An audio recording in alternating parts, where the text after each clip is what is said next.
کچھ ایسے واقعات تاریخ کے حوالوں سے جو اندیکھے اور انسنے ہیں آپ کو میرے چینل پر دیکھنے اور سننے کو ملیں گے۔ میرے چینل کو سبسکرائب کیجیے اور بیل آئیکن مختار ثقفی ایک متنازع شخصیت۔ اس سے پہلے والے حصے میں آپ کارڈ میں دیکھ سکتے ہیں اور ویڈیو کے ڈسکرپشن میں بھی اس کا لنک موجود ہے۔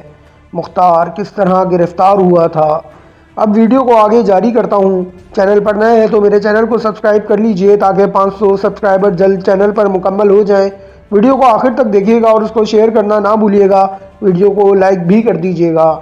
مختار جب قید سے رہائی پا کر اپنے گھر آیا تو بہت سے لوگوں نے اس کی اس اچانک رہائی کو اس کی ایک کرامت سمجھا، خاص طور پر توابین کی جماعت کے وہ لوگ جو مقام عین الوداع سے بچ کر کوفہ واپس آئے تھے۔ وہ اس واقعے سے بہت متاثر ہوئے۔ انہوں نے مختار کے ساتھ عقیدت و نیاز مندی کا اظہار کیا۔ ان کی مختار کے پاس آمد و رفت خفیہ طور پر جاری رہی۔ ابھی چند ہی روز گزرے تھے کہ حضرت عبداللہ بن زبیر رضی اللہ عنہ نے عبداللہ بن یزید کو اس کے عہدے سے معزول کر دیا اور اس کے بجائے عبداللہ بن مطیع کو حاکم کوفہ مقرر کر دیا۔ 25 رمضان 66 ہجری کو عبداللہ بن مطیع نے کوفہ پہنچ کر اپنا عہد سنبھالا۔ حاکم کی اس تبدیلی کو بھی مختار نے اپنی کرامت بیان کیا۔ حاکم کی تبدیلی کے بعد جب نیا حاکم کوفہ میں آیا تو مختار نے آزادانہ طور پر اپنی سرگرمیاں شروع کر دیں۔ اب اس کے پاس لوگوں کی آمد و رفت زیادہ ہو گئی اور اس کے متبعین یعنی ناظرین، اس کے ماننے والوں کی تعداد میں خوب اضافہ ہو گیا۔ عبداللہ بن مطیع نے کوتوال شہر کے منصب پر ایاز بن ابی مضارب کو تعینات کیا تھا۔ چنانچہ ایک روز ایاز نے گورنر کوفہ عبداللہ بن مطیع کو اطلاع دی کہ مختار کے حامیوں کی تعداد میں خاصا اضافہ ہوتا جا رہا ہے اور اس کی جماعت خطرناک حد تک طاقت پکڑتی جا رہی ہے۔ مجھے خطرہ ہے کہ کہیں مختار خروج نہ کرے، لہٰذا حالات کے پیش نظر ہمیں مختار کو بلا کر قید کر دینا چاہیے، جس طرح کہ اسے پہلے بھی قید کیا گیا تھا۔ عبداللہ بن مطیع نے ایاز کی دی ہوئی اطلاع اور مشورے کو بڑے غور سے سنا۔ معاملے کی نزاکت اور حالات کے تقاضے کے مطابق ایاز کا مشورہ اسے درست معلوم ہوا۔ چنانچہ اس نے مختار کے چچا زید بن مسعود ثقفی کو بلوایا اور اس سے کہا کہ مجھے مختار سے کچھ ضروری گفتگو کرنی ہے، لہٰذا اسے بلا کر میرے پاس لے آؤ۔ زید کے ساتھ اس نے ایک شخص حسین بن رافع ازدی کو بھی بھیج دیا۔ ان دونوں نے مختار کے پاس جا کر اسے گورنر کوفہ کا پیغام دیا۔ مختار کا چچا زید بن مسعود ثقفی بڑا سمجھدار آدمی تھا۔ اسے پتہ تھا کہ مختار کو کیوں بلایا جا رہا ہے، مگر چونکہ حسین بن رافع ازدی اس کے ساتھ تھا اس لیے وہ کھل کر مختار کو پوری بات نہ بتا سکا۔ اس لیے جب مختار لباس تبدیل کر کے ان کے ساتھ اسی وقت چلنے کے لیے تیار ہو گیا تو زید بن مسعود نے اس وقت یہ آیت مبارکہ پڑھی، وَإِذْ يَمْكَرُ بِكَ الَّذِينَ كَفَرُوا لَيُثْبِتُوكَ أَوْ يَقْتُلُوكَ أَوْ يُخْرِجُوكَ، سورہ انفال آیت نمبر 30۔ اور اس کا ترجمہ ہے، اور جب چالے چل رہے تھے تمہارے خلاف وہ لوگ جو کافر ہیں کہ قید کر دیں تمہیں یا قتل کر دیں تمہیں یا جلا وطن کر دیں تمہیں۔ مختار نے جب یہ آیت مبارکہ سنی تو فوراً اس کے کان کھڑے ہو گئے اور سمجھ گیا کہ معاملہ کیا ہے۔ اچانک اس نے آواز دی، جلدی سے لحاف لے کر آؤ، مجھے بہت تیز بخار ہو رہا ہے۔ پھر وہ لحاف اوڑھ کر لیٹ گیا اور بولا، مجھے سردی لگ رہی ہے۔ اس کے بعد مختار ثقفی نے حسین بن رافع سے کہا، امیر کا پیغام ملتے ہی میں تو چلنے کے لیے تیار تھا، لیکن کیا کروں، یکدم مجھے بخار ہو گیا اور بیماری نے مجھ پر حملہ کر دیا اور میں حرکت بھی نہیں کر سکتا۔ میری جو اس وقت کیفیت ہے وہ آپ دیکھ ہی رہے ہیں۔ میں کل صبح جب میری حالت ٹھیک ہو جائے گی تو حکم کی تعمیل کرتے ہوئے میں ضرور حاضر ہو جاؤں گا۔ بہاوالہ تاریخ اسلام۔ مختار نے چالاکی سے کام لیتے ہوئے اس وقت اپنے آپ کو بچا لیا اور دونوں افراد مختار کو لیے بغیر ہی وہاں سے چل پڑے۔ اثناء راہ میں حسین بن رافع نے زید بن مسعود ثقفی سے کہا کہ تم نے اس لیے آیت پڑھی تھی کہ مختار خبردار ہو جائے اور امیر کے پاس نہ جانے پائے، حالانکہ وہ جانے کے لیے تیار ہو گیا تھا۔ تمہارے خبردار کرنے سے وہ رک گیا اور بیماری کا بہانہ بنا لیا۔ یہ کہہ کر حسین بن رافع نے کہا، تم مطمئن رہو، عبداللہ بن مطیع میں اس بات کا ذکر نہیں کروں گا کیونکہ ہو سکتا ہے مختار کے ہاتھوں مجھے کوئی فائدہ پہنچے۔ ناظرین، آپ یہاں سے اندازہ لگا سکتے ہیں کہ یہ لوگ ایک دوسرے کے ساتھ صرف فائدے اور دنیاوی اغراض کے ساتھ ہی جڑے ہوئے تھے۔ بہرحال ویڈیو کو آگے بڑھاتا ہوں۔ اس طرح کی گفتگو کرتے ہوئے دونوں عبداللہ بن مطیع کے پاس آئے اور اسے کہا کہ مختار بہت شدید بیمار ہے، ہم نے اپنی آنکھوں سے دیکھا ہے، اس وقت وہ چلنے پھرنے کے قابل بھی نہیں ہے، انشاءاللہ تعالیٰ کل صبح ضرور حاضر ہو جائے گا۔ جب زید اور حسین مختار کے پاس سے روانہ ہو گئے تو مختار ثقفی نے کوئی بھی لمحہ ضائع کیے بغیر اپنے حامیوں اور ساتھیوں میں سے چند خاص اور سرکردہ افراد کو بلوایا اور ان سے کہا کہ اب ہمارے پاس مزید توقف کرنے اور انتظار کا وقت نہیں ہے، ہمیں فوری طور پر خروج کرتے ہوئے نکل جانا چاہیے۔ ان لوگوں نے کہا، ہم آپ کے حکم کے تابع ہیں، آپ کے حکم کی تعمیل کے لیے تیار ہیں، مگر ایک ہفتہ کی مہلت تو تیاری کے لیے ملنی چاہیے تاکہ اس دوران ہم اپنے ہتھیاروں کو درست کر کے مکمل طور پر جنگی تیاری کر لیں۔ یہ بات سن کر مختار نے کہا، بات تو ٹھیک ہے، لیکن عبداللہ بن مطیع تو مجھے ایک ہفتے کی مہلت نہیں دے گا۔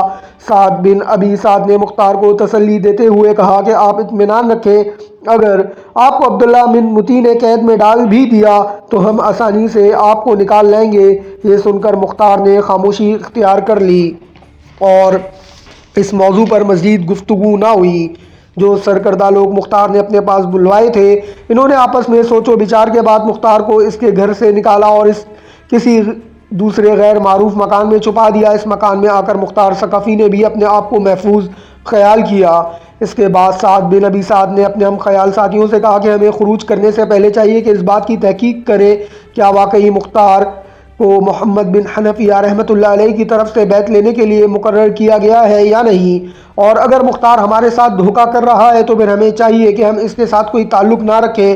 اس بات پر سب نے اتفاق کیا اور اسی وقت سعد بن ابی سعد 3-4 افراد کے ہمراہ مدینہ طیبہ کی طرف روانہ ہوا اور مدینہ طیبہ میں حضرت محمد بن حنفیہ رحمۃ اللہ علیہ کی خدمت میں حاضر ہو کر مختار کے بارے میں پوچھا تو انہوں نے فرمایا، ہاں، ہم نے مختار کو خون حسین رضی اللہ تعالیٰ عنہ کا بدلہ لینے کی اجازت دی ہے۔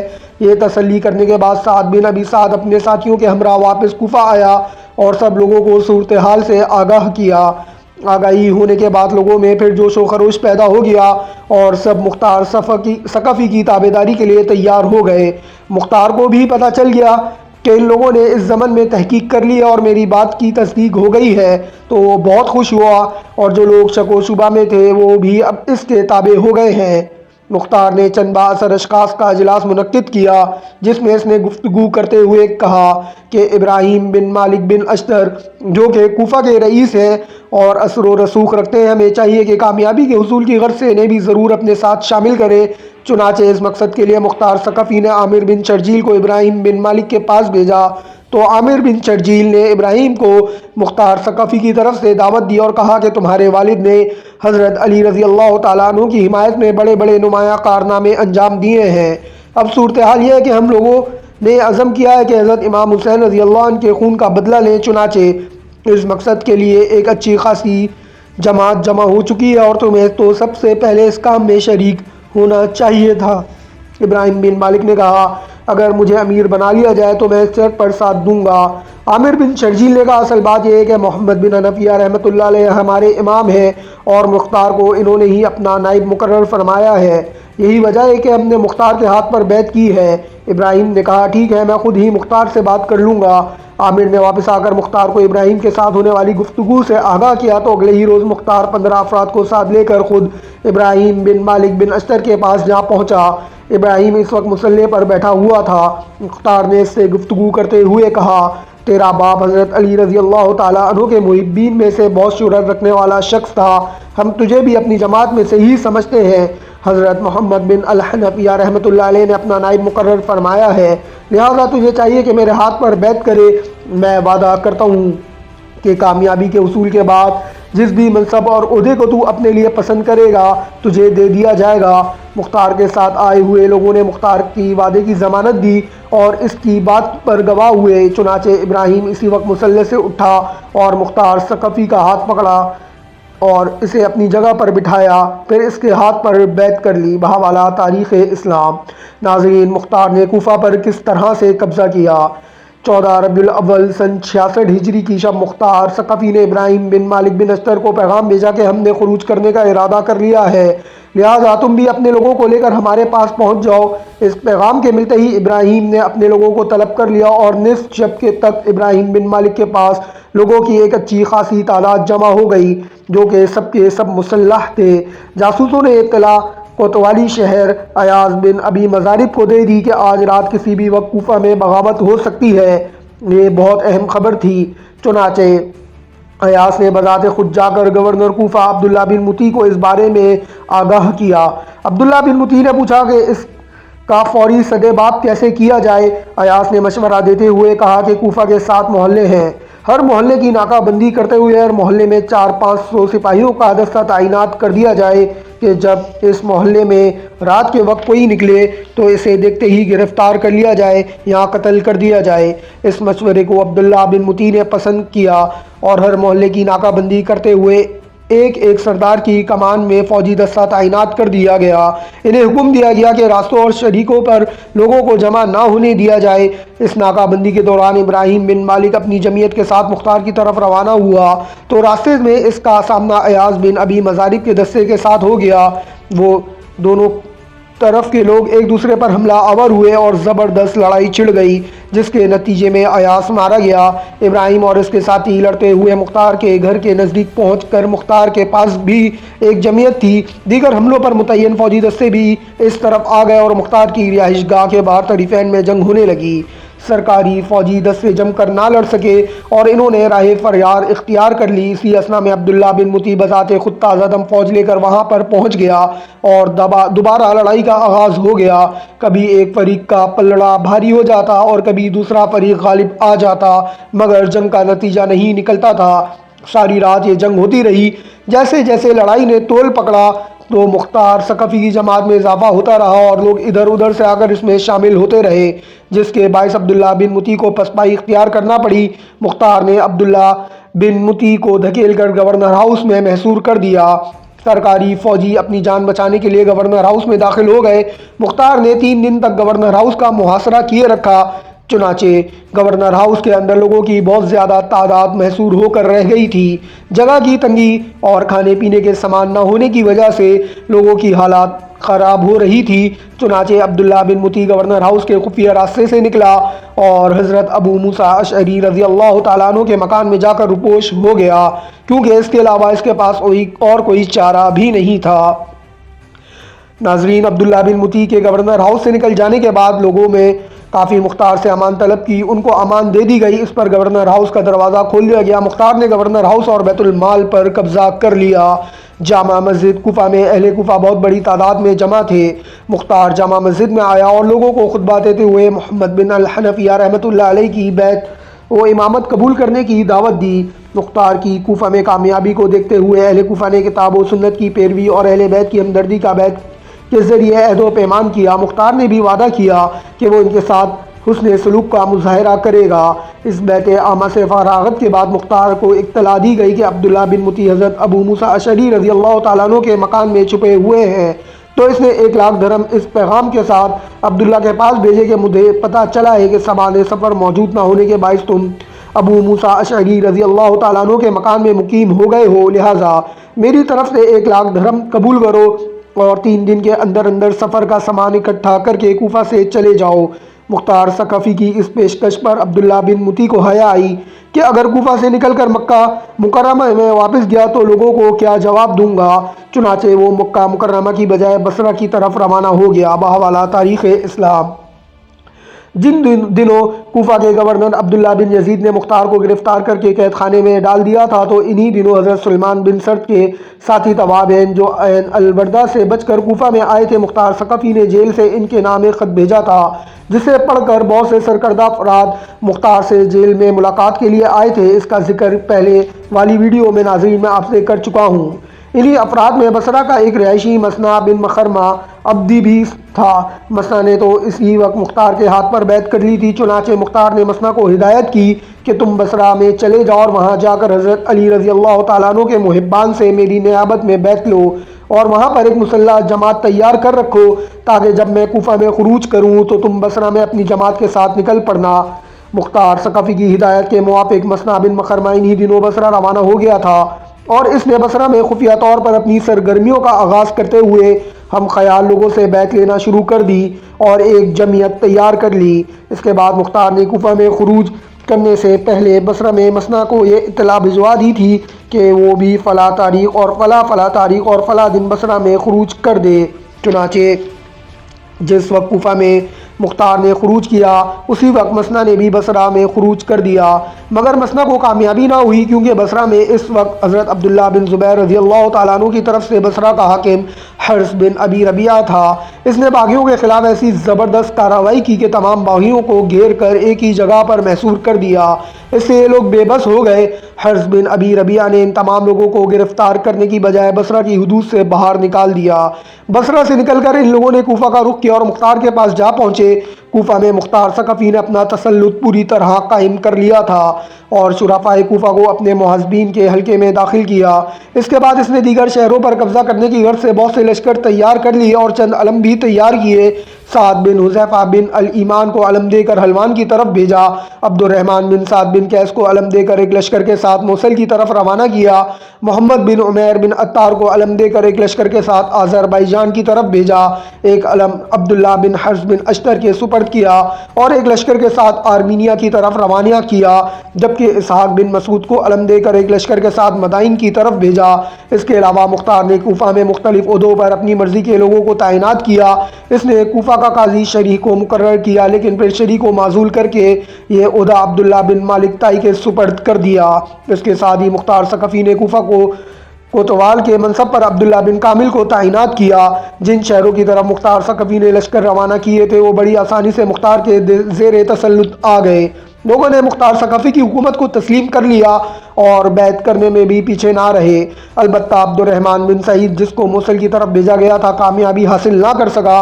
اس کی وجہ یہ تھی کہ موصل کا گورنر عبداللہ بن زیاد تھا جس کو عبد الملک بن مروان نے مقرر کیا تھا۔ عبد الرحمن بن سعید نے موصل جانے کی بجائے تکریت میں جا کر پڑاؤ ڈالا اور مختار کو خط لکھ کر بھیج کر موصل کی مہم اور مشکل سے اس خط میں اس نے موصل کے جو موجودہ حالات سے بھی آگاہ کر دیا۔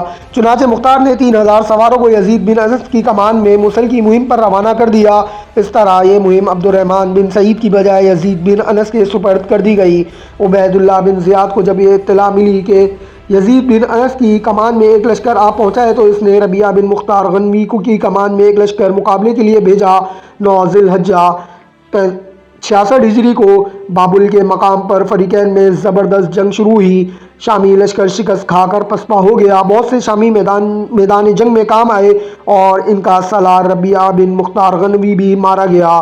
پسپائی اختیار کرنے والا شامی لشکر واپس جا رہا تھا کہ راستے میں 3000 فوجیوں کی کمان کرتے ہوئے عبداللہ بن حملہ حشمی اس سے آ ملا۔ یہ فوج عبید اللہ بن زیاد نے ربیعہ کو کمک کے طور پر بھیجی تھی۔ عبداللہ نے واپس پلٹ کر آنے والے فوجیوں کو روک کر اپنے حملہ لیا اور اگلے روز 10 ذی الحجہ عید الاضحیٰ کے دن مختار کے لشکر پر حملہ کر دیا۔ ایک مرتبہ پھر زبردست جنگ چھڑ گئی مگر اس جنگ میں بھی شامی لشکر شکست کھا گیا۔ کوفی لشکر نے ہزاروں شامی فوجی گرفتار کر لیے۔ یزید بن انس نے ان جنگی قیدیوں کے قتل کا حکم دے دیا، چنانچہ ان قیدیوں کو موت کے گھاٹ اتار دیا گیا۔ یزید بن انس جو اس مہم کے دوران شدید بیمار ہو گیا تھا اسی دن شام کے وقت انتقال کر گیا، لیکن مرنے سے قبل اس نے ورقہ بن عازب کو لشکر کا امیر مقرر کر دیا تھا۔ اگلے روز ایک جاسوس نے ورقہ بن عازب کو اطلاع پہنچائی کہ عبید اللہ بن زیاد خود ایک لشکر لے کر اس طرف آنے والا ہے۔ اس خبر کے سنتے ہی ورقہ بن عازب کے اوسان قطع ہو گئے۔ اس نے اپنے زیاد کے پہنچنے سے پہلے ہی بابل سے روانگی اختیار کی اور عراق کی حدود کے اندر آ کر ٹھہر گیا۔ یہاں سے اس نے مختار ثقفی کو ایک خط بھیجا جس میں لکھا کہ چونکہ میرے پاس بہت تھوڑی فوج تھی اس لیے میں واپس آ گیا ہوں۔ اہل کوفہ کو جب ورقہ بن عازب کی اس بات کا پتہ چلا تو انہوں نے اسے خوب ملامت کی اور اسے کہا کہ تم نے فتح یاب ہونے کے بعد شکست کھا جانے والا طرز عمل اختیار کیا اور فتح کو شکست میں بدل دیا۔ مختار ثقفی کو بھی اس کی یہ حرکت اچھی نہ لگی، چنانچہ اس نے یزید بن انس کے لشکر کو ورقہ بن عازب کی کمان سے نکال کر ابراہیم بن مالک بن اشتر کی کمان میں دے دیا۔ اس کے علاوہ اس نے 7000 فوجیوں کا ایک اور لشکر ابراہیم کی ماتحتی میں موصل کی طرف روانہ کیا۔ بحوالہ تاریخ اسلام۔ ناظرین انشاءاللہ جلد اس کے تیسرے حصے کے ساتھ حاضر ہوں گا کہ مختار کے خلاف کیا بغاوت ہوئی، اس کے علاوہ اس نے کس طرح اہل بیت اطہار کے قاتلوں کو قتل کیا اور اس کا خود کا منشا کیا تھا۔ انشاءاللہ آنے والی ویڈیو میں آپ وہ بھی دیکھ اور سن سکیں گے۔ انشاءاللہ جلد حاضر ہوں گا۔ اللہ حافظ۔